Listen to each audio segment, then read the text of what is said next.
Hi guys, this is Priyanka. Welcome back to Learning Classes with Priyanka. Friends, आज हम एक और important topic के बारे में डिस्कस करने जा रहे हैं जो है फ़िलॉसफ़ी, ठीक है, दर्शन शास्त्र की फ़िलॉसफ़ी क्या है।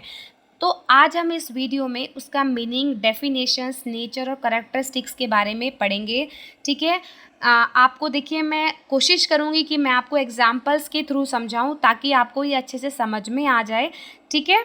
तो चलिए ज़्यादा टाइम नहीं लगाते, ये इम्पॉर्टेंट टॉपिक है, वीडियो को एंड तक देखिएगा, अच्छे से समझ में आएगी। चाहे आप थोड़ा थोड़ा स्किप करके देख लीजिए वीडियो को, बट एंड तक देखिए सो दैट आपको ईजिली और अच्छे से समझ में आए, ठीक है। तो स्टार्ट करते हैं। सबसे पहले बात करते हैं फ़िलॉसफ़ी के मीनिंग के बारे में। तो देखिए फ़िलॉसफ़ी आया कहाँ से वर्ड, ठीक है, पहले इसके बारे में पढ़ते हैं। तो देखिए फ़िलॉसफ़ी जो है वो दो वर्ड से मिलकर बना है, टू ग्रीक वर्ड से, और वो कौन कौन से, फिलॉप एंड सोफिया, ठीक है। फिलॉप्स और सोफिया वर्ड से ये मिलकर बना है। तो हिंदी में भी इसे फिलॉप्स और सोफिया ही बोलते हैं, ठीक है। तो फिलॉप्स का मीनिंग क्या होता है? तो देखिए फिलॉप्स का मीनिंग होता है लव, ठीक है, और सोफिया का मीनिंग होता है विजडम, ठीक है, प्रेम और ज्ञान। अगर हम इन दोनों वर्ड को एक साथ मिला दें तो वर्ड क्या बनेगा हमारा? ज्ञान का प्रेम। मतलब ज्ञान के बारे में जानना, नॉलेज के बारे में जानना कि नॉलेज क्या है, किसी सत्य की खोज करना, ठीक है, फिलॉसफी कहलाता है। आगे बात करते हैं फिलॉसफी के मीनिंग की। इन simple terms philosophy is all about searching for wisdom and truth. कि देखिए अगर हम बिल्कुल सरल शब्दों में बात करें तो दर्शन क्या है, फिलॉसफी क्या है? विजडम और ट्रुथ की खोज करना, मतलब ज्ञान की और सत्य की खोज करना ही फिलॉसफी कहलाता है। It's like being curious and wanting to understand things deeply. कि यह कैसी होती है? कि जैसे जिज्ञासु होना, किसी बातों को गहराई से समझना, ठीक है। Someone who gets really interesting in learning about different things and is always curious to know more can be called a philosopher. तो फिलोसफर कौन होते हैं? जो किसी बात को, जैसे अलग अलग चीज़ों के बारे में जो सीखना चाहते हैं या जो इंटरेस्ट लेते हैं अलग अलग चीज़ों को सीखने में, जो क्यूरियस होते हैं, उन्हें पता चले नई नई चीज़ों के बारे में, तो वो फिलॉसफर कहलाता है, ठीक है। यहाँ तक क्लियर हुआ? For example, in his book Republic, Plato said that a person who loves learning about different things and is always eager to learn more can be called a philosopher। तो देखिए Republic book है प्लेटो की, उसमें प्लेटो ने क्या कहा है कि एक व्यक्ति जो अलग अलग चीज़ों के बारे में सीखने में इंटरेस्ट रखता है, उनसे मतलब प्यार करता है, ये बोल सकते हैं हम, ठीक है, उसे फिलोसफर कहा जाता है, ठीक है। जो व्यक्ति नई नई चीज़ों के बारे में सीखना चाहता है, जो सत्य की खोज करना चाहता है, उसे ही फिलोसफर कहा जाता है। आई होप यहाँ तक आपको क्लियर हो गया होगा कि एपिटोलॉजिकल जो मीनिंग है फिलोसफी का वो क्या है, ठीक है। अब नेक्स्ट बात करते हैं हम स्पेसिफिक मीनिंग ऑफ फिलोसफी की, कि विशेष मीनिंग क्या है फिलोसफी का। तो देखिए स्पेसिफिक मीनिंग कि philosophy is deep thinking about things like God, soul and the nature. It's about uncovering hidden truth about life, where we come from, where we are going and how the world works. कि देखिए philosophy क्या है? ईश्वर, आत्मा और प्रकृति जैसे विचारों के बारे में गहरा विचार करने की प्रक्रिया है।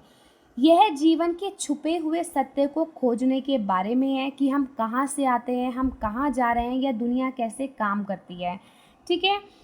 It explore big question about existing the universe and what might happen after we die. कि यह अस्तित्व, ब्रह्मांड और हम मरने के बाद क्या हो सकता है हमारा, ये इन सब बड़े सवालों की जांच करना है, ठीक है। मतलब बिल्कुल गहराइयों तक जाना, किसी चीज़ के बारे में बिल्कुल गहराइयों तक सोचना ही क्या होता है? फिलॉसफी होता है। तो देखिए अगर हम एक सिंपल टर्म्स में इसकी बात करें, कि मतलब अगर मैं आपको फॉर एग्जांपल के थ्रू एक समझाऊं कि फिलॉसफी क्या है, तो देखिए जैसे एक बच्चा है, वो फूल के साथ खेल रहा है, ठीक है, एक छोटा सा एग्जाम्पल लेते हैं कि उसके मन में एक थॉट आया खेलते खेलते कि ये फूल कैसे खिलता है, क्यों और कैसे ये पौधा बड़ा हो जाता है, ये फूल कैसे इतना बड़ा हो जाता है, ये फूल कहाँ से आता है। तो बच्चा ना गहराइयों तक जाने की कोशिश कर रहा है फूल को लेके, ठीक है। जब कोई छोटा बच्चा भी एक गहराइयों तक जा रहा है, ठीक है, उस तक सत्य की खोज करना चाहता है फूल के बारे में, तो वो क्या है, एक फिलॉसफी है, ठीक है। आई होप क्लियर हुआ हो। अब बात करते हैं वाइडर मीनिंग ऑफ फिलॉसफी। तो the broader meaning of philosophy is that as people go through different experience in life they learn and gain new knowledge. कि मतलब जब लोग जीवन के अलग अलग अनुभवों से, एक मतलब एक्सपीरियंस से गुजरते हैं, नए नए चीज़ों को सीखते हैं, नई नई नॉलेज को गेन करते हैं, दिस हेल्प देम अंडरस्टैंड। तो ये किस चीज़ में उनकी हेल्प करता है कि क्या सही है क्या गलत है ना, व्हाट्स रॉन्ग और राइट, क्या उचित है क्या अनुचित है, क्या उनके लिए मैटर करता है क्या मैटर नहीं करता, ठीक है। All of us in same way naturally do this kind of searching to make sense of the diverse world we live in. तो हम सभी क्या है, किसी ना किसी रूप में इस प्रकार ही खोज करते हैं ताकि हमें दुनिया के बारे में पता चले कि हम दुनिया में रहते हैं, हमें इस बात की समझ हो सके, ठीक है। This search for understanding is like doing philosophy even though we might not call it that. A famous philosopher Sponhauer said that everyone is naturally inclined to think about big question. He called it being a born metaphysician. देखिए, अगर मैं simple terms में इसकी भी बात करूं, border meaning की philosophy क्या है, तो हमें एग्ज़ाम्पल के थ्रू हमें ज़्यादा अच्छे से समझ में आएगा, ठीक है। तो देखिए, मैं एक छोटा सा एग्ज़ाम्पल देती हूँ आपको। जैसे आप ना स्टार्स को देख रहे हैं, ठीक है। आप स्टार्स को देखते देखते आपने क्या किया, उसकी गहराइयों तक चले गए, ठीक है, कि ये जो स्टार्स हैं, ठीक है, ये जो स्टार्स हैं, ये रात में मतलब जैसे आप देख रहे हो आसमान को, तो देखते देखते आपने क्या सोचा, ये ब्रह्मांड कैसे बना, ये सितारे क्यों चमकते हैं, कैसे दिखाई देते हैं, ठीक है। मतलब उसकी गहराइयों तक जाना, एक आप सितारे को देखते देखते बिल्कुल उसकी गहराइयों में चले गए, उसकी चमक को सोचने लगे, कि ब्रह्मांड के बारे में सोचने लगे। तो वो क्या है, वो ही आपकी सोचना ही, कि ज्ञान के बारे में जानना, सत्य के बारे में खोज करना ही फिलॉसफी कहलाता है। तो आई होप आपको यहाँ तक क्लियर हो गया होगा इसका मीनिंग, ठीक है। जो हमने 3 तरीके से इसके मीनिंग को समझा फिलॉसफी के, ठीक है। अब आगे हम बात करते हैं इसके डेफिनेशंस के बारे में, कि फ़िलॉसफी क्या डेफिनेशन है। तो जो फिक्ते ने डेफिनेशन दी है वो ये दी है कि philosophy is a science of knowledge, कि दर्शन क्या है, ज्ञान का विज्ञान है। प्लेटो ने क्या कहा कि philosophy aims at the knowledge of the eternal nature of things, कि दर्शन वस्तु की शाश्वत प्रकृति के ज्ञान की प्राप्ति को का लक्ष्य रखता है। मतलब गहराइयों से किसी चीज़ों के जानना ही फिलॉसफी कहलाता है, ठीक है। देखिए, अगर आपने दो डेफिनेशन तो लिखनी ही लिखनी है एग्ज़ाम में, और अगर आपको ये याद हो जाती है तो बहुत अच्छी बात है, और अगर नहीं होती तो आप अपनी भी कोई डेफिनेशन लर्न कर सकते हैं। जो भी आपको अच्छे से लर्न हो, वो एग्ज़ाम में आप 2 डेफिनेशन ज़रूर लिख के आइएगा, ठीक है। आई होप यहाँ तक आपको क्लियर हो गया। अब हम बात करेंगे नेचर ऑफ फिलॉसफी की, ठीक है, कि फिलॉसफी की प्रकृति कैसी होती है, कैसा नेचर होता है इसका। तो सबसे पहले है कंबाइनिंग आइडियाज़। देखिए, मैंने हर पॉइंट्स में ना हेडिंग दी है, ठीक है, क्योंकि आप कभी भी एग्ज़ाम में कोई भी, चाहे नेचर हो चाहे करेक्टरिस्टिक्स हो, कुछ भी आप लिखो तो आपको हेडिंग ज़रूर लिखनी चाहिए, क्योंकि हेडिंग से ना बहुत अच्छे मार्क्स मिलने के चांसेस हो जाते हैं, क्योंकि जो एग्ज़ामिनर होते हैं ना, वो हेडिंग्स पे ही ज़्यादा फोकस करते हैं, ठीक है। तो हेडिंग्स तो आप कभी भी एग्ज़ाम में, चाहे किसी भी टॉपिक को आप कर रहे हो, तो हेडिंग्स ज़रूर लिख के आइएगा, ठीक है। तो सबसे पहले बात करते हैं कंबाइनिंग आइडियाज़, कि फ़िलॉसफी क्या है, विचारों को कंबाइन करना, उसका संयोजन करना, ठीक है। कि philosophy of education comes from blending ideas from philosophy and teaching methods, कि शिक्षा के दर्शन को दर्शनीय तरीकों और शिक्षण विधियों के विचारों का मिश्रण से प्राप्त होता है, ठीक है। कि फ़िलॉसफी किससे प्राप्त होती है, अलग अलग आइडिया से, ठीक है। टीचिंग जो मेथड्स होते हैं, डिफरेंट आइडियाज़ होते हैं, तो उनको कंबाइन करना ही फ़िलॉसफी कहलाता है। Next, solving educational issues. जो फ़िलॉसफी होती है वो एजुकेशनल इश्यूज़ को सॉल्व करती है, कि यह शिक्षा में आने वाली समस्याओं का दर्शनीय दृष्टिकोण से समाधान करने के लिए दर्शनीय दृष्टिकोण का क्या करती है, उपयोग करती है। क्योंकि देखिए, फिलॉसफी के थ्रू, क्योंकि जब आप बिल्कुल गहराइयों तक चले जाते हो, ठीक है, किसी चीज़ को सोचने के लिए, तो अगर किसी भी एजुकेशनल चीज़ में आपको कोई भी इश्यूज़ आएगा और आप उसके बारे में गहराइयों तक सोच रहे हो, तो आप ईज़िली उसको सॉल्व कर सकते हो, ठीक है, वो ईज़ी हो जाता है आपके लिए सॉल्व करना, ठीक है। यहाँ तक 2 पॉइंट्स क्लियर हुए। Next is logical approach. It's about using logical thinking to solve for problems in education. देखिए मैंने 4 इस तरीके से टाइप कर दिया, 4 प्रॉब्लम्स इन एजुकेशन, कि यह शिक्षा में आने वाली समस्याओं को समाधान करने के लिए तार्किक विचार का उपयोग करने के बारे में, कि लॉजिकल थिंकिंग आप लगा सकते हो, ठीक है, एजुकेशन में कहीं कोई भी प्रॉब्लम्स आए। देखिए ये एजुकेशन के पॉइंट्स क्यों दिए हुए हैं, क्योंकि फिलॉसफी और एजुकेशन जो है कभी एक रिलेशन है, ठीक है, उसके बारे में भी हम पढ़ेंगे, फिलॉसफी और एजुकेशन के रिलेशन के बारे में भी, क्योंकि वो भी एक इम्पॉर्टेंट टॉपिक है। मैंने यहाँ पर आज आपको फिलॉसफी का टॉपिक इसलिए कराया है क्योंकि एजुकेशन का टॉपिक मैं ऑलरेडी करा चुकी हूँ। अगर आपने मेरी वो वीडियो नहीं देखी है तो I will request you to कि पहले आप एजुकेशन की वीडियो देखिए, उसके बाद फिलॉसफी, देन फिर हम इसके रिलेशनशिप के बारे में बात करेंगे कि फिलॉसफी और एजुकेशन में क्या रिलेशनशिप होती है, ठीक है। अब बात करते हैं fourth, subjective nature. It's based on personal opinion rather than purely objective fact. ये किस पे ज़्यादा फोकस करती है, पर्सनल ओपिनियंस पे, व्यक्तिगत तथ्यों पर, किसकी उसके बजाय ऑब्जेक्टिव तथ्यों के बजाय, ठीक है, ये बेस्ड होती है पर्सनल ओपिनियंस पर, ठीक है। यहाँ तक क्लियर हुआ। नेक्स्ट है गाइडेंस इन एजुकेशन। तो देखिए एजुकेशन में ये कैसे हेल्प करती है अब आपकी, it helps guide the process of education, ठीक है, ये हेल्प करती है एजुकेशन की प्रक्रिया में गाइड करने में। तो देखिए एक छोटे से एग्जांपल से हम इसको भी समझ सकते हैं, जैसे एग्जांपल ले लेते हैं केक बनाना, कुछ भी बेक करना, मतलब ठीक है, आपको नहीं आता, आपको उसकी रेसिपी नहीं पता, सॉरी आपको उसकी रेसिपी पता है, आपके पास रेसिपी है, लेकिन आपको पता ही नहीं कि वो चीज़ कैसे बनानी है। आपने किसी से हेल्प ली, ठीक है, आपने उससे हेल्प ली, तो गहराइयों तक आप उसके गए, ठीक है, कि ये सब कैसे जो उसका मटेरियल्स है उसको कैसे मिलाना है, कैसे हीट करना है, कैसे उसको बनाना है, तैयार करना है, ठीक है, आपने एक फ्रेंड की हेल्प ली, तो वो क्या है, उसने आपको उस चीज़ में गाइड किया, उसको हेल्प की आपने, ठीक है, उसने आपकी हेल्प की। गाइडेंस देना क्या है, एक इसका ही पार्ट है, ठीक है। Next, art and science. It's both a creative art and systematic science because education is seen as both। ये क्या है, यह एक सृजनात्मक कला और एक व्यवस्थित विज्ञान दोनों है, क्योंकि शिक्षा को दोनों के रूप में देखा जा सकता है, मतलब ये आर्ट भी है, ये एक साइंस भी है। तो देखिए अब एग्जाम्पल से समझते हैं कि ये आर्ट और साइंस कैसे हैं। तो हम एक टीचर का एग्जाम्पल लेते हैं। तो देखिए टीचर ना स्टूडेंट को समझाने के लिए, आर्ट कैसे है, एजुकेशन एक आर्ट कैसे है, कि क्योंकि जब एक टीचर स्टूडेंट्स को समझाने के लिए अलग अलग क्रिएटिव आइडियाज़ लेके आता है, ठीक है, कि जैसे आज मैं आपको समझा रही हूँ, मैं कोशिश कर रही हूँ कि आपको फ़िलॉसफी का मीनिंग अच्छे से समझ में आए, तो मैं उसी का एग्जांपल दे रही हूँ ना आपको समझाने के लिए। तो ये एक आर्ट है कि आपको अलग अलग क्रिएटिव आइडियाज़ से समझाना, ठीक है, क्रिएटिविटी करके समझाना, ठीक है, तो this is called a art. और ये विज्ञान क्यों है, विज्ञान इसलिए है क्योंकि एक टीचर स्टूडेंट को समझाने के लिए अलग अलग टीचिंग एड्स का यूज़ करता है, डिफरेंट डिफरेंट मटेरियल्स का यूज़ करता है, तो इसीलिए ये आर्ट और साइंस दोनों कहलाते हैं, ठीक है। यहाँ तक क्लियर हो गया आपको। Next is possible solutions. It looks for potential answer to educational problems.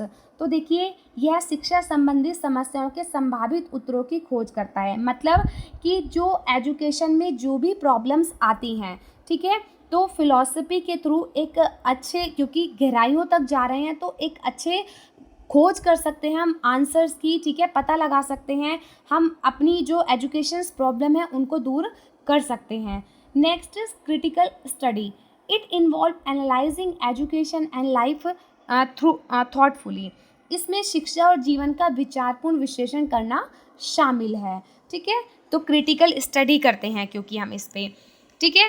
तो देखिए ये था फिलॉसफी के नेचर। तो देखिए मैंने सब में हेडिंग्स और पॉइंट्स लिखे हुए हैं, आपको इसी तरीके से जैसे मैं आपको दिखा रही हूँ, फर्स्ट आपको हेडिंग्स लिखनी है, उसके बाद आपको जो है इनके पॉइंट्स लिखने हैं, ठीक है। अगर शॉर्ट में आता है तो आप खाली पॉइंट्स लिख सकते हैं, लेकिन अगर लॉन्ग क्वेश्चन में आता है तो आपको इसकी हेडिंग्स भी लिखनी पड़ेंगी। मार्क्स अच्छे मिलते हैं हेडिंग्स लिखते हैं तो, ठीक है। आई होप यहाँ तक आपको क्लियर हो गया होगा। और आपको देखिए अगर क्लियर हुआ, आपको अच्छा लगे तो आप अपना फीडबैक ज़रूर दीजिएगा कमेंट बॉक्स में, ठीक है। अब आगे बात करते हैं इसकी कैरेक्टरिस्टिक्स के बारे में। तो इसकी ज़्यादा देखिए कैरेक्टरिस्टिक्स नहीं है, 2 कैरेक्टरिस्टिक्स हैं। तो सबसे पहली है philosophy based on experience and situations. Philosophy is a way of thinking that comes from personal experience and the situation people find themselves in। तो देखिए स्टार्टिंग से हम फिलॉसफी के बारे में यही पढ़ते आ रहे हैं कि फिलॉसफी जो है सत्य की खोज करना, नए नए अपने जो एक्सपीरियंस होते हैं, न्यू एक्सपीरियंस, अपने पर्सनल एक्सपीरियंस, ठीक है, उसके थ्रू क्या होता है, व्यक्ति जो है सोचने की कोशिश करता है। When people go through unique life events and challenges, they often develop their own philosophies to make sense of the world around them। कि जब लोग यूनिक इवेंट्स मतलब जैसे चैलेंजेस होते हैं उससे निकलते हैं, तो वे अक्सर दुनिया को समझने के लिए अपने खुद के दर्शन शास्त्र विकसित करते हैं।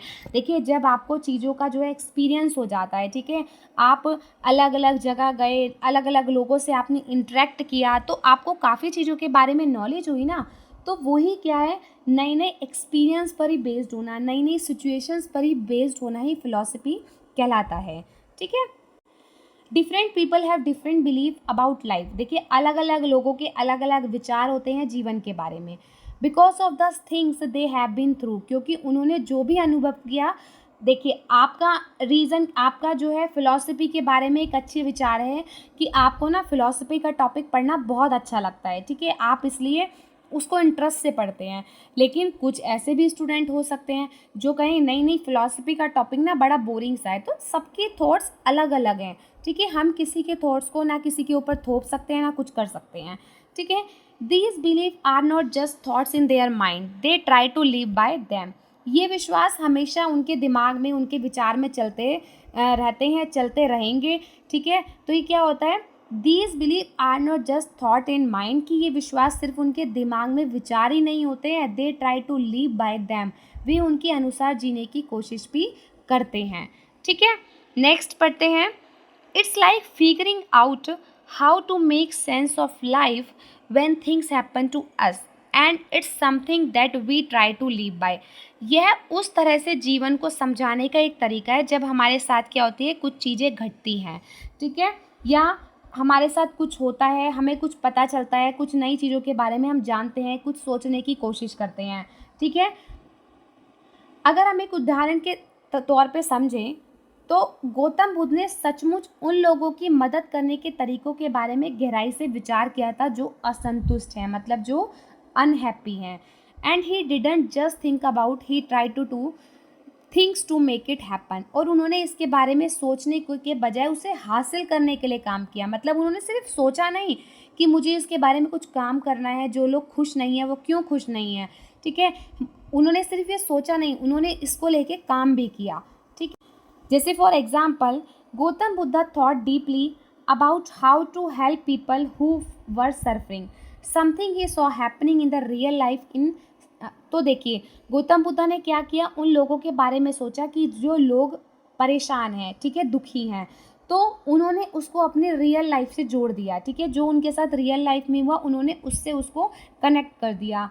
इन similar words philosophy is like a way of thinking that people come up with based on what they have seen and been through. तो सिंपल वर्ड में फिलॉसफी क्या है, फिलॉसफी भी वही है कि आपने रियल लाइफ में क्या देखा, क्या सीखा, कितने जो ज्ञान को आपने प्राप्त किया, वो कितना ज्ञान आपने प्राप्त किया, कितनी गहराइयों तक आप गए। अब बात करते हैं नेक्स्ट, फिलॉसफी एंड साइंस। तो दर्शन शास्त्र और विज्ञान, तो ये क्या है, एक दूसरे से कनेक्टेड हैं, ठीक है। Science help us understand the truth about nature, life, animal and human. Science आपकी किस चीज़ में हेल्प करता है, सत्य की खोज करने में, किस चीज़ के बारे में, नेचर के, लाइफ के, एनिमल्स के और ह्यूमन्स के बारे में। These truth are like building blocks for now children learn and experience the world. तो यही जो आजकल के नए बच्चों के लिए तो क्या है, ये एक सीखना और उनके लिए एक्सपीरियंस भी बहुत अच्छी चीज़ है, ठीक है। When we put these things together with the experience it's form of philosophy. जब हम इन सच्चाइयों को हमारे अनुभवों के साथ मिलाते हैं तो वही क्या हो जाता है, दर्शन शास्त्र हो जाता है। कि देखिए, जब बच्चा दुनिया के बारे में सीखता है, उसका अनुभव करता है, तो जब भी वो इन सच्चाइयों को अपने एक्सपीरियंस के साथ जोड़ देता है ना, तो वही क्या होती है, वो फिलॉसफी कहलाती है। In simple terms, the things we learn from life are just as important as the thought we have. सरल शब्दों में कहें तो हम जीवन से जो सीखते हैं वही हमारे विचारों के बराबर महत्वपूर्ण होते हैं। They work together to create our philosophy. वे मिलकर हमारे दर्शन शास्त्र को बनाते हैं। So to really understand the truth and reality is about nature and human life, a child should study both and philosophy. इसलिए प्राकृतिक और मानव जीवन की सच्चाइयों और वास्तविकताओं को समझने के लिए एक बच्चे को विज्ञान और दर्शन शास्त्र दोनों पढ़ने चाहिए। साइंस की नॉलेज के साथ साथ उसको फिलॉसफी की नॉलेज भी होनी चाहिए।